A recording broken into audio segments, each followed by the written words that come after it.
அனைவருக்கும் வணக்கம்.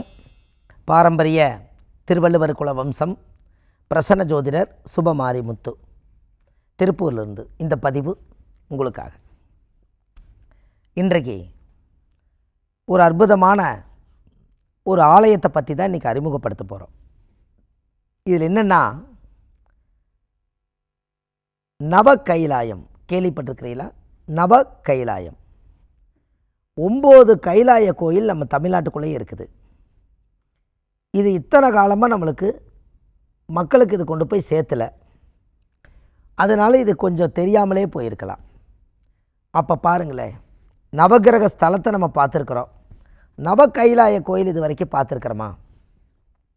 இருக்குது, தமிழ்நாட்டுக்குள்ளேயே இருக்குது. 9 கைலாயம் இருக்குது, அது ஆர்டராக இருக்குது. அப்போது இந்த 7வது கைலாயத்தை பற்றி தான் இன்றைக்கி நம்ம பார்க்க போகிறோம். நவ கைலாயத்தில் தமிழ்நாட்டுக்குள்ளே 7வது கைலாயம் எங்கு உள்ளது? நவ கைலாயத்தில் 7வது கைலாயம் தமிழ்நாட்டில் எங்கு உள்ளது? இந்த 7வது கைலாயத்தினுடைய கிரக கோயில் எதுன்னு கேட்டிங்கன்னா, புதன் ஸ்தலம். இந்த புதன்னா ஜாதகத்தில் புதன்னா புத்தி கூர்மை. இந்த புத்தி கூர்மையாக இருந்து புதன் பகவானுக்கே தோஷம் நிவர்த்தியாகி திரும்ப புத்தி கிடைச்சதா ஒரு வரலாறு.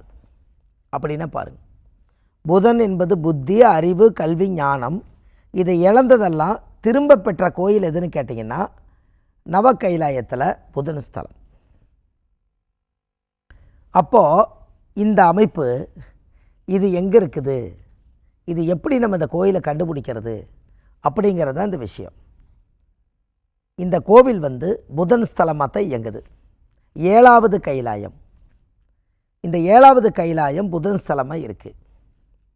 இதில் என்ன ஒரு நல்ல விஷயம்னு கேட்டிங்கன்னா, அந்த கோவிலில் குழந்தைகளுக்கு படிப்பு வரல, நாக்கு ஏதாவது திக்குவாயாக இருக்குது, ஏதாவது பேச்சு விட்டு விட்டு பேசுகிறாங்கன்னா, இந்த 7வது கைலாய கோயிலில் தேனை சாமி மேலே ஊற்றி பூஜை பண்ணி அந்த தேனை வலித்து இவங்க கொடுக்குறாங்க.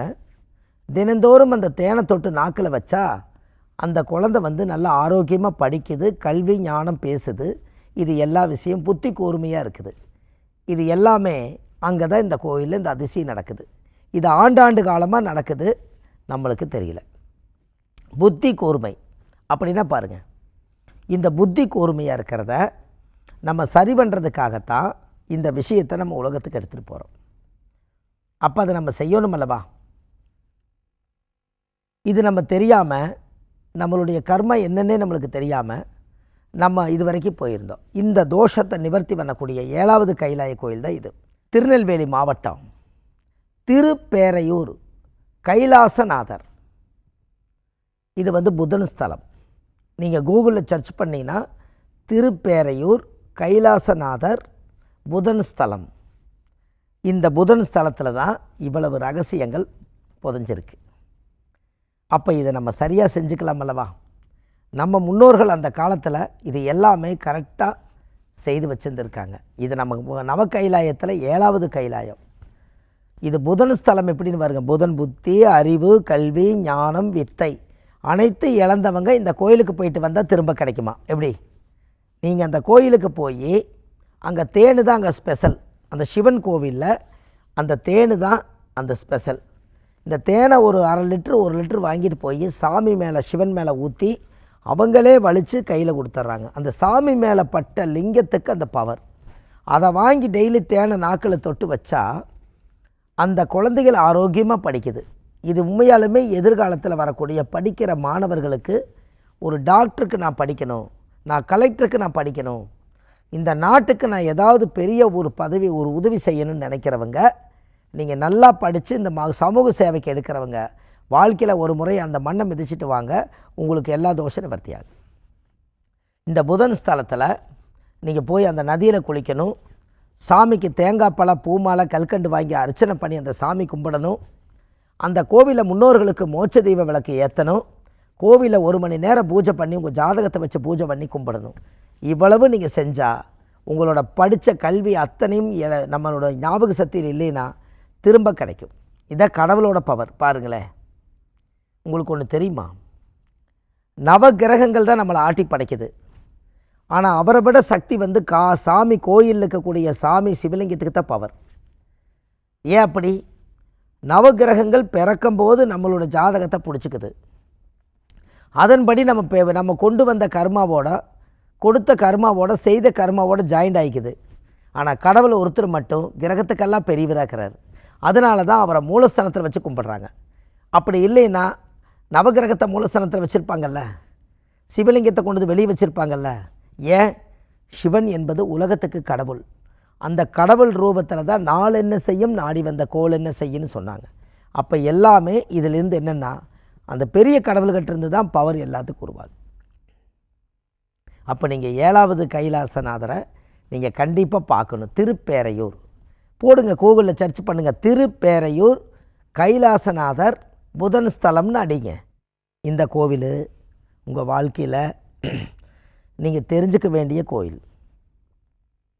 முன்னோர்களுடைய ஆசீர்வாதம் பெற்ற கோயில். பாருங்கள், இழந்த சக்தியெல்லாம் மீட்டெடுக்கிறதுல சாதாரணமான விஷயமா சொல்லுங்கள்? அப்போ இதெல்லாமே ஆண்டவனுடைய அனுகிரகம் தானே. கடவுளோட சக்தி இல்லைன்னா நம்மளால் எதையும் சாதிக்க முடியாது. கொஞ்சமாவது அந்த பவர் வேணும் நம்மளுக்கு. அப்படி இருந்தால் அது எல்லாமே சரியாகும். அப்போ இந்த நேரத்தில் நம்மளுடைய முன்ஜென்மத்தினுடைய கர்மாவை எல்லாம் தீர்க்கிறக்காக இந்த பிறவி எடுத்து இந்த புண்ணிய பூமியில் நாம் போகும்போது பாவத்தோடு போயிடக்கூடாது, புண்ணியத்தோடு தான் போகணும். ஏன்னா கொண்டு வந்ததே பாவத்தை, போகும்போதும் பாவத்தை கொண்டு போனேன். அப்படி இருக்கப்படாது. இந்த உலகத்தில் சித்தர்கள் வாழ்ந்த பூமி. 4448 சித்தர்கள் இங்கே இருக்காங்க. அவங்களுக்கெல்லாம் தோஷ நிவர்த்தி பண்ணி தானே சித்தர்கள் ஆகியிருப்பாங்க. அப்போ நம்ம மனிதராக இருக்கிறவங்க மாமனிதனாக மாறக்கு நம்ம தோஷத்தை நிவர்த்தி பண்ணால் நம்ம வம்சம் தலையுமே. அதுக்கு நம்ம இது சரியான பாதை இது தானே. அப்போ அதுக்கு கடவுளை கெட்டியாக பிடிக்கிறது தவிர வேறு என்ன வழி இருக்குது சொல்லுங்கள்?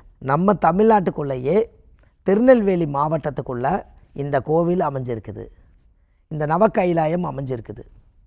தூத்துக்குடி மாவட்டத்துக்குள்ளே இது அமைஞ்சிருக்குது.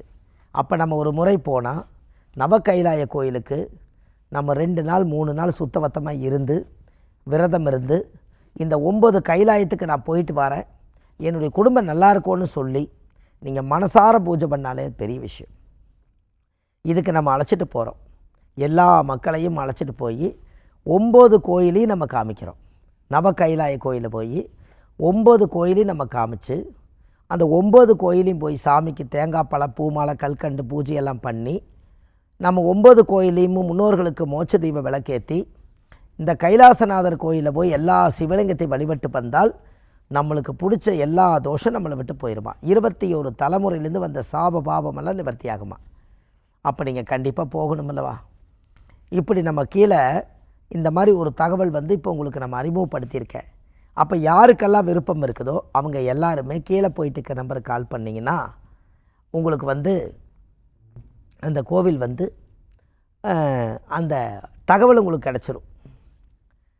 தகவல் வந்து உங்களுக்கு கிடச்சிரும். இந்த தகவல் கிடச்சிதுன்னா நீங்கள் உடனே நம்ம கால் பண்ணிடலாம்.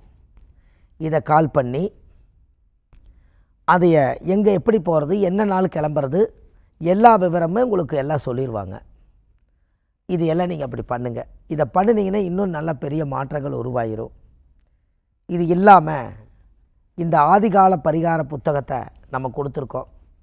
இந்த புத்தகம் பார்த்திங்கன்னா கிட்டத்தட்ட A4 சைஸு 1736 பரிகாரங்கள் கொண்ட புத்தகம். இந்த புத்தகம் வந்து கிட்டத்தட்ட பார்த்திங்கன்னா ஆன்லைன்லேயே கிடைக்கிது. ஆன்லைன்லேயே கிடைக்கிது. கீழே போயிட்டு இருக்க நம்பர் கால் பண்ணி 2 நாள் உங்கள் கையில் கிடச்சிரும். இது இல்லாமல் நம்ம ஜோதிட வகுப்பு எடுக்கிறோம். ஆண்கள் பெண்கள் எல்லாத்துக்கும் ஜோதிட வகுப்பு நிறைய மக்களுக்கு இருக்கிறத அப்படியே சொல்லி கொடுக்குறோம். அதில் நிறைய படித்து வெளியில் வர்றாங்க. ஜோதிடர்கள் எல்லாருமே நீங்கள் சொல்கிறது ரொம்ப நல்லா இருக்குதுங்க, இந்த மாதிரி எல்லாம் ஒவ்வொரு விஷயத்தை கண்டுபிடிச்சி மக்களுக்கு கொடுக்குறீங்க, ரொம்ப சந்தோஷமாக இருக்குதுங்கிறாங்க. இப்போ நம்மக்கிட்ட படிச்சிருக்கிறவங்களே எத்தனையோ பேர் வந்து இந்த நவக்கைலாயத்தை பற்றி அவங்களும் கூட இதை நான் சொல்லிக்கிறேங்கிறாங்க.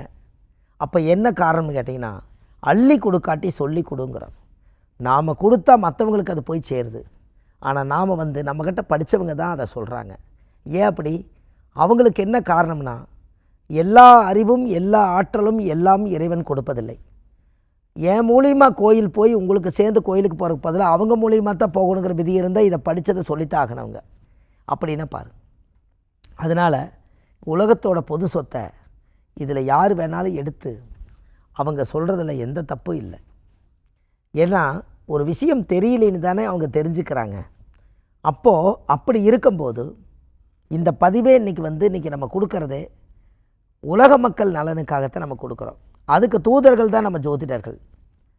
அதை நம்ம இந்த தூதை உலகத்துக்கு கொடுக்கணும். கொடுக்காமல் இவங்களே வச்சுக்கூடாது. அதுதான் புண்ணியம். கொடுத்தாத்தான் புண்ணியம். இப்போ நல்ல விஷயந்தானே. உங்கள் வாழ்க்கையிலேயே ஒரு மாற்றங்கள் வரணும் அல்லவா? இது எல்லாமே உங்கள் ஜாதகத்தில் இருக்கக்கூடிய நல்ல ஒரு கருத்துக்கள். இது இல்லாமல் வள்ளுவர் வாக்குன்னு யூடியூப் சேனல் வச்சுருக்கோம். அது இல்லாமல் நம்ம பாரம்பரியமாக நிறையா விஷயங்களை உலகத்துக்கு கொடுத்துக்கிட்டு இருக்கோம். காசி, ராமேஸ்வரம், விஸ்வாமித்திர கோயில், திருச்செந்தூரெல்லாம் போயிட்டுருக்கோம். எல்லாரையுமே மக்களை அழைச்சிட்டு போகிறோம். அதுக்கெல்லாமே கீழே போயிட்டு இருக்க நம்பருக்கு கால் பண்ணிங்கன்னா முழு விவரங்கள் உங்களுக்கு கிடைக்கும் என்று சொல்லி, பாரம்பரிய திருவள்ளுவர் குலவம்சம் பிரசன்ன ஜோதிடர் சுப மாரிமுத்து வாழ்வது ஒரு முறை, வாழ்த்தட்டும் தலைமுறை. நன்றி, வணக்கம்.